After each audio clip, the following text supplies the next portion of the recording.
Big Tamil season 9 டே 68 உடைய first ப்ரோமோவில் பார்த்தீங்கன்னா, அதாவது இந்த வீக் அந்த கோர்ட் டாஸ் நடந்தது இல்லையா, அதில் 2 ஒஸ்ட் பர்ஃபார்மன்ஸை கேட்குறாங்க பிக் பாஸ். ஸோ ஹவுஸ்மேட்ஸ் எல்லாரும் யாரை பண்ணியிருப்பாங்க அப்படின்னு நீங்கள் நினைக்கிறீங்க அப்படின்னும் போது வினோத் ஆதிரியை சொல்கிறாரு. அதுக்கடுத்து பார்த்தீங்கன்னா அமித்தும் ஆதிரியை தான் சொல்கிறாரு. ஆதிரியை யாரை சொல்லுவாங்க? கண்டிப்பாக வெஞ்சன்ஸ்க்காக வினோத்தை சொல்லுவாங்க அப்படின்னு பார்த்தா இல்லை.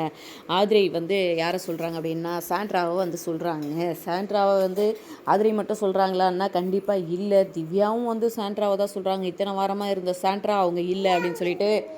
அடுத்து வியானாவும் அவங்கள தான் சொல்கிறாங்க. அதுக்கப்புறமா பார்த்திங்கன்னா இதை சாண்ட்ரா ரொம்ப இதுவாக பார்த்துக்கிட்டு இருக்காங்க. எஃப்ஜே பார்த்திங்கன்னா ரம்யாவை சொல்கிறாரு. அதுக்கடுத்து தான் வர எல்லாருமே ரம்யாவை தான் சொல்கிறாங்க.